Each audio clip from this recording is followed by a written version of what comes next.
Bien, ¿qué es nuestro cuadro clínico de la pediculosis? Esto es, por definición, una enfermedad también parasitaria, pero que aquí puede tomar varios lugares del cuerpo: el cuero cabelludo, en la zona del tronco y la zona pública.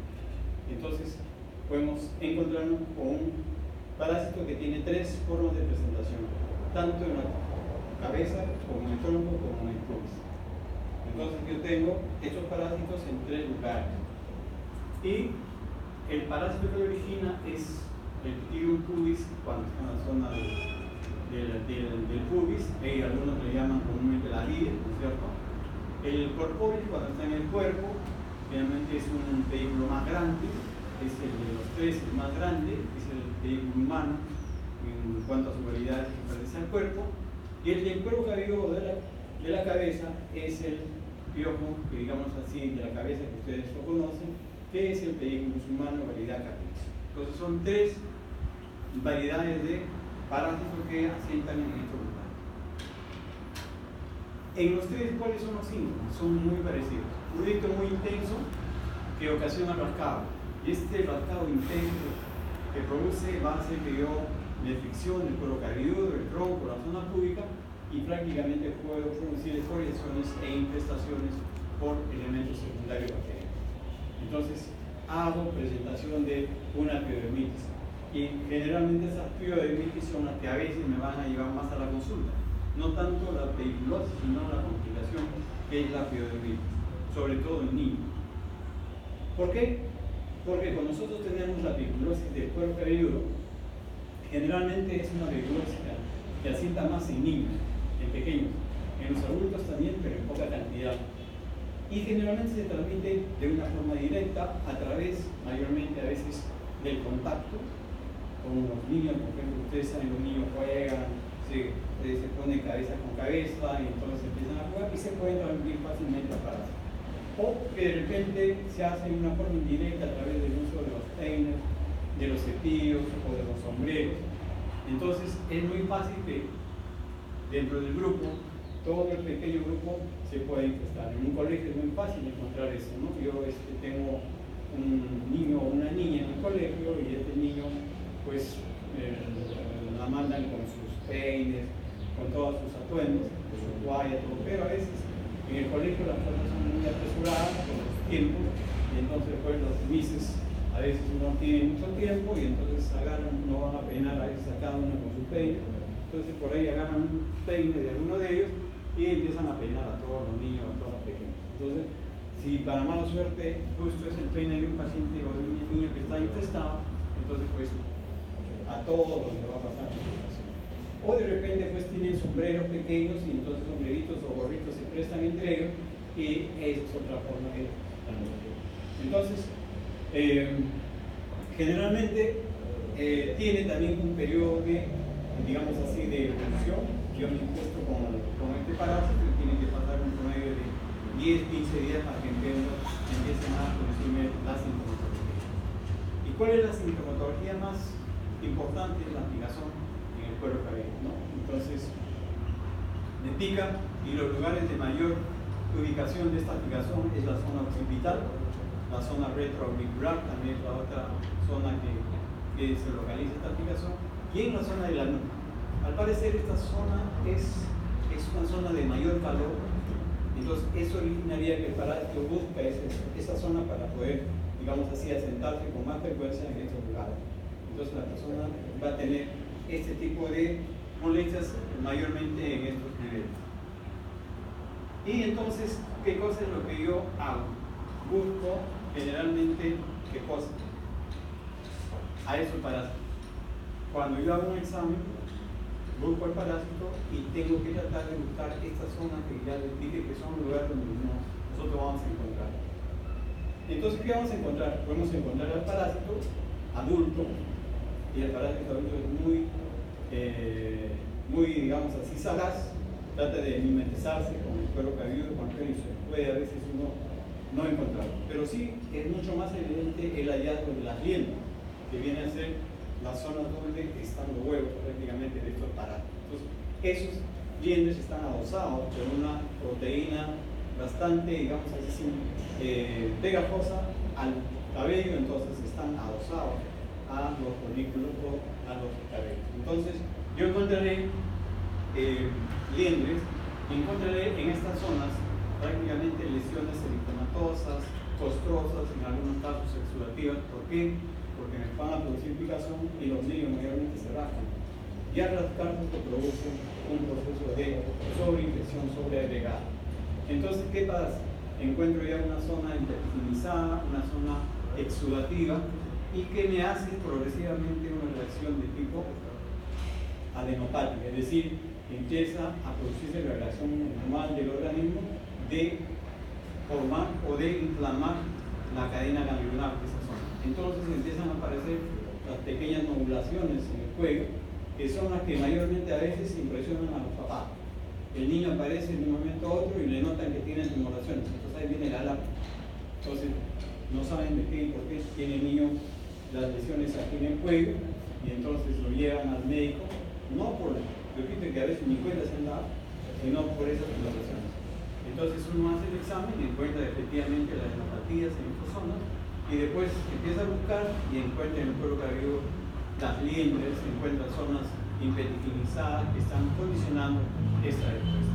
Entonces, eso es suficiente para que ustedes puedan hacer el diagnóstico de este tipo de parásitos. Entonces, el tratamiento va a ser muy similar que lo que nosotros usamos para la carosis. Es decir, todos los fármacos que han visto para la escabiosis podemos usarlos para la peritonitis, con la diferencia que no vamos a mantener el tratamiento de la crema por mucho tiempo. Es suficiente con que nosotros, por ejemplo, en el caso de la pediculosis del cuero cabelludo, le pongamos la crema, medicemos un poco el cuero cabelludo, le ponemos la crema, cualquiera de ellas que ustedes escojan, le dejamos unas 2 horas la crema ahí en el cuero cabelludo y le hacemos que le pongan con mucho cuidado un gorrito o algo para evitar de que la crema chorree o que se limpie. Entonces se espera unas 2 horas y después de 2 horas se saca ese turbante o esa gorra y se lava con el champú. Prácticamente es suficiente. Se puede hacer hasta 3 procedimientos con un intervalo interdiario y con eso ustedes van a eliminar el parásito. Pueden hacerle una aplicación de un peinado con vinagre blanco al final del lavado con el champú, con la finalidad que este vinagre blanco tiene la particularidad de disolver, no disolver con eso, disolver esa proteína que se adosa de la liendre con el cabello. Entonces hace que la liendre se desprenda fácilmente. Entonces ustedes pueden encontrar, cuando le pasan ese vinagre blanco, van a ver que caen bastante liendre al recipiente donde ustedes están haciendo el lavado. Entonces es una forma de retiro de las liendres. ¿Ya? Entonces, una aplicación de cualquiera de ellos, que puede ser permetrina, puede ser hexaferencilo, puede ser hexacloruro gamma-benceno, cualquiera de ellas pueden hacer y el tratamiento va a ser muy efectivo. Acuérdense que una vez, 2 hasta 3 veces garantizan el tratamiento para este paciente. Pero, ojo, el otro asunto es que igual que la escabiosis, también viene el buscar contacto. Normalmente esto no es que aparezca así nomás. Si yo llevo esto a mi casa es porque me contagiaron en el colegio con algún grupo de amigos, y si yo esto lo tengo porque en el colegio hay alguien que también está conmigo, entonces tiene que haber una erradicación de estos contactos. No lo único que nada, hacen todo el tratamiento a su familiar, al niño, a la niña, va a volver al mismo grupo, a ver, nosotros no se han curado, igualmente después de unos días, unas semanas, todo vuelve a caer. Por eso que ustedes van a ver que las pediculosis son cuadros clínicos que los niños lo tienen un montón de tiempo. ¿Pero por qué? Porque no hay quien haga, digamos así, una erradicación de todo el grupo donde se moviliza ese niño. Pues ustedes cuando tienen pacientes de este tipo, tienen que indicarle al familiar, al papá, a la mamá, que vaya al colegio, que converse con la familia o que converse con las profesoras para que digan quiénes demás están. Entonces hagan el diagnóstico y hagan un tratamiento a todo el grupo. En cambio, la pediculosis del cuerpo es generalmente ya un parásito un poco más grande, Generalmente este parásito se camufla bien en las ropas, sobre todo en las costuras, y como su nombre le dice, es un parásito que mayormente está en el cuerpo, mayormente asienta la zona del tórax, las zonas axilares, y generalmente se ubica muy bien en aquellas personas que tienen bastante de ellos, y es un sitio donde se ponen con bastante facilidad. Entonces, estos parásitos pueden estar tanto en el varón como en la mujer, y mayormente se ven en aquellas personas que tienen pues, un descuido personal por higiene. Entonces se ve más en personas abandonadas, en personas que deambulan, personas que no tienen un domicilio, que viven en la calle, viven debajo de los puentes. En esas personas prácticamente vamos a encontrar este tipo de parásitos con más facilidad. Entonces, ¿qué hace este parásito? Este parásito se alimenta de la sangre. Ya las pediculosis se alimentan de sangre, ya no se alimentan de estratocorno. Acuérdense que el ácaro se alimenta del estratocorno. En cambio, estos parásitos se alimentan de sangre, por lo tanto succionan. Entonces, al succionar, originan un orificio de succión y por ahí extraen la sangre. Entonces dejan un pequeño punto, digamos así, hemorrágico donde el parásito asentado ha hecho la picazón. Entonces, este parásito es un parásito que lo podemos encontrar en el tórax, en las nalgas, en la ingle, en toda esa zona. ¿Ya? Es uno de los más grandes. Ustedes se ven grosero, cuando alguien lo tiene se puede ver fácilmente porque son tamaños de 2 milímetros, así que miden estos, porque es 2-3 milímetros bastante visible. Entonces, cuando yo busco la clínica voy a encontrar que la parte de la piel lesionada tiene unos puntos que vienen a ser los sitios de succión, o sea, sitios hemorrágicos. Y generalmente aquí en esta zona donde hay esa succión hace un proceso de hipersensibilidad y entonces ahí la piel se levanta, produce como si fuera una lesión urticariana, como si fuera un pequeño abono, y esa es una característica que se conoce como las pápulas urticariformes. Entonces esto pica bastante y el paciente luego que se rasca. En algunos libros ustedes van a ver que este tipo de lesiones en los libros antiguos todavía le ponían la etiqueta de la enfermedad de los vagamundos, que aparentemente esto se encontraba en estas personas que deambulaban, que estaban en la calle.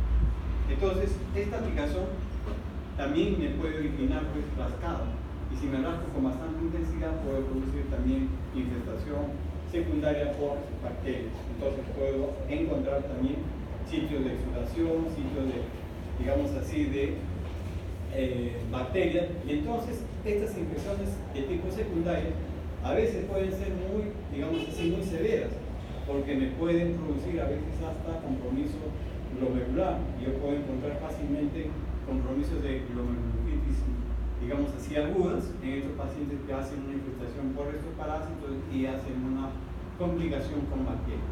Entonces, esas son algunas complicaciones que podemos ver. Entonces, estas personas a veces, lógicamente por el descuido, por el tipo de vida que tienen, se rascan y entonces cuando nosotros hacemos la inspección clínica vemos puntos de tipo de succión como pequeñas costas, y también podemos encontrar pequeñas placas gruesas que son placas ligenificadas. Estas placas se llaman placas hiperqueratinizadas o ligenificadas, que nos están indicando que hay un proceso de tipo crónico. Entonces, cuando ustedes ven una placa hiperqueratótica o placa de tipo gruesa, nos está indicando un proceso de tipo crónico. El diagnóstico diferencial podemos hacerlo en algunos casos con la escabiosis o la sana, porque también hemos visto que la sana da lesiones eritemato-papulares en diferentes partes del cuerpo. Con la dermatitis herpetiforme, pues la dermatitis herpetiforme también es un cuadro clínico que ya lo van a ver en algún momento. Tiene lesiones eritemato-papulo-vesiculares también distribuidos en forma difusa. Y con los forúnculos, que son los pequeños, digamos así, folículos que se pueden también infectar, y algunos a veces tienen esa particularidad de tener, en algunos casos hay unas foliculitis en el tórax, en muchas personas que a veces hacen deporte, que a veces se dedican a hacer algún tipo de actividad y tienen una sudoración bastante excesiva por el tórax, ya sea anterior o posterior, y estas personas a veces presentan muy fácilmente la foliculitis. Entonces, estas foliculitis también pueden ser un diagnóstico diferencial de esta pediculosis del cuerpo. ¿Ya? El tratamiento viene a ser muy similar al que vimos para la pediculosis del cuero cabelludo. Usualmente una aplicación de cualquiera de estos productos, mantener unas 2 horas en un baño y lógicamente tratar a todos los contactos, cambio de ropa, lógicamente, y sobre todo es muy difícil a veces, tienen que cambiar todo lo que es sábana, colchones, todas esas cosas, ¿no? Porque esos parásitos se alojan muy bien, se esconden en estos pliegues de esta ropa. Muy bien, y el otro viene a ser la pediculosis del pubis, y que generalmente se denomina la ladilla, algunos lo conocen como la ladilla, y que esto generalmente se contrae a través de un contacto de una persona con otra persona. Entonces, este contacto me puede a mí hacer la forma de, digamos así, de contaminarse con este tipo de parásitos. O la otra puede ser que ustedes usen una ropa de una persona que está contaminada. Un poco difícil, pero no imposible, ¿no? Yo puedo de repente prestar la ropa interior de mi hermano o de mi amigo, o me presta la truza que está jugando fútbol, se saca y le pone, se saca y le pone la truza que está jugando fútbol y se pone el otro. Se ocurre, ¿no? A veces. Y entonces, o por apurar, uno tiene su ropa interior y agarra la ropa interior del hermano, y para nada de repente el hermano pues no les contó que está con este tipo de problemas y se pasa, ¿no? Entonces empieza a ver igualmente un prurito bastante intenso en la zona del pubis, y generalmente estos parásitos igualmente tienen la función de succionar, o sea, se alimentan, ya le dije, de sangre, entonces succionan, hacen puntos hemorrágicos, y este punto hemorrágico hace que se produzcan pequeñas costras, y estas costras cuando se caen a la ropa interior, y entonces en la ropa interior a veces el paciente ve que tiene como un precipitado y algo muy parecido a un café molido en la ropa interior. Entonces se asusta porque ve como un café molido que le va cayendo todos los días, y de dónde sale ese café molido. No se da cuenta que está infestado, solamente tiene picazón. Y simplemente la picazón que le produce el parásito, y que al rascarse prácticamente arrastra con todos estos puntos hemorrágicos, y estas costillas hemorrágicas caen, que son tan finitas, y hacen una imagen de un café molido en la ropa interior. Entonces, estos son los puntos hemorrágicos, las manchas. Entonces, yo puedo ver prácticamente estos puntos hemorrágicos como cositas en la ropa interior, y cuando yo hago un examen, puedo encontrar igualmente en el pubis los puntos hemorrágicos. A veces yo puedo ver unas manchas medias violáceas, que son las manchas que se llaman manchas azuladas o células también le llaman, y que generalmente van a corresponder pues a sus puntos de succión que el parásito hace. Y a veces es tanto el punto de succión que puede formar lesiones más grandes, lesiones como si se me marcaran a unos pequeños hematomas. Entonces, si me pican, yo me rasco, y tranquilamente también puedo hacer, en algunos casos, contaminación bacteriana. Y a veces se encuentran personas que no van por el parásito, sino van porque tienen una reacción, una adenopatía en la zona, digamos así, inguinal. Una adenopatía que empieza a aparecer, se empieza a oler, y cuando uno los examina encuentra pues una reacción adenopática bastante intensa, con dolor y todo, y lógicamente empieza a examinar y encuentra que toda la zona ahí aledaña está colonizada por este tipo de parásitos. Entonces también aquí es muy frecuente eso, porque la aplicación por este tipo de parásitos es muy intensa en estas personas que se contaminan con estos parásitos. Estos parásitos igualmente van a tratarse con los medicamentos que hemos mencionado antes, con la experiencia que acá no se necesita mucho tiempo. Ustedes le impregnan a la zona afectada cualquiera de estos productos y lo dejan una media hora o máximo una hora, y después de ese tiempo lavan toda la zona. Y van a ver que todos los parásitos van a ir muriendo poco a poco. Pueden repetir una segunda vez después de un día, y con eso es suficiente. Entonces van a eliminar el parásito, van a eliminar la forma de ese tipo de liendres que también van a encontrar, y el parásito prácticamente con este tipo de tratamiento queda eliminado. Pero, ahí viene el pero, igualmente tienen que buscar el contacto, la forma de cómo se contaminaron, ¿no? Tienen que buscar. Si es alguien que le contaminó, si es la pareja que le contaminó, ya pues tienen que hacer que la pareja tenga el mismo tratamiento. Si es alguien que le prestó una ropa, tiene que tratar de ver quién le prestó la ropa, porque supuestamente el que le prestó la ropa también tiene el mismo tipo de problema. Entonces, el contacto, el tratamiento de los contactos es muy importante. En algunos casos, cuando la persona tiene vellos en el cuerpo, este parásito se puede desplazar fácilmente, puede alcanzar zonas más altas, puede llegar al pubis, puede llegar al abdomen, puede llegar al tórax. Muchas veces, ¿por qué? Porque se desplaza a través de estas zonas con velocidad. Pero algunas son tan usadas que también aparecen en las cejas, en las pestañas, ¿no? Ustedes dirán, ¿por qué? La ladilla no es buena, por si acaso. Entonces, ustedes se pueden imaginar por qué yo puedo encontrar ladillas en esta zona, en la zona de las pestañas, ¿no? Imagínate. Ya. ¿Tú saben que imaginas? No te imaginas. Después les cuento. ¿Ya? Entonces, para esto no le van a poner la crema que estoy diciendo, pero les ponen la crema de rojo y les producen una conjuntivitis totalmente bárbara. Para eso hay pomadas especiales para ese tipo de localización del parásito. Entonces, ustedes tendrán la fisostigmina, que es un producto que se puede usar cuando ocurre esto. Se usa generalmente, se aplica 2 veces al día y por un periodo de hasta de 7 a 8 días. Con esto eliminan prácticamente parásitos de toda esa zona. Entonces, no es que le echan aquí el benzoato encima, imaginen todo lo que puede ocurrir acá. No. Todo lo que puede ocurrir si le echan el hexacloruro de gamma encima, entonces hacen una conjuntivitis o una queratoconjuntivitis muy severa. Entonces, la fisostigmina es un producto especialmente diseñado para ese tipo de cosas. ¿Ya? Entonces, lo importante que se me estaba yendo, todo paciente que viene con problemas de pediculosis del pubis, generalmente hay que hacer un examen muy completo, y a todos siempre por razones de protocolos hay que hacerle una seriología para el pubis y una HIV.